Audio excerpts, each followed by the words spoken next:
Hello সবাইকে। আজকে যে কাজটা তোমাদের সাথে শেয়ার করব সেটা আমি এই প্রথম করছি। সেটা হলো এই যে কাপড়গুলো তোমরা দেখতে পাচ্ছ, এই লাল, সাদা আর হলুদ, এটা দিয়ে আমার একটা ১ বছরের বাচ্চার ২ টো জামা বানাতে হবে এবং তার উপরে কলকা আর্ট করতে হবে। তো এই যে হলুদের উপরে এই সাদা লেসটা লাগাতে হবে। এই যে আমি এখানে দুটোই কেটে নিয়েছি। তো আজকে শুধু হলুদটার লুকই তোমাদের সঙ্গে শেয়ার করব, তাও পুরো কাজটা একটা ভিডিওতে দেখানো তো সম্ভব নয়, তাই শুধু ড্রেসটা তৈরি করা তোমাদেরকে আজকে দেখালাম।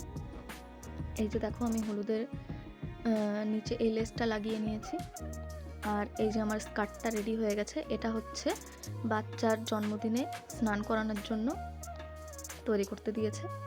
তো এই যে হচ্ছে উপরের টপটা, এটা ঠিক এই রকম আসবে, তোমরা দেখে নাও। এর উপরে আমাকে কলকা আর্ট করতে হবে।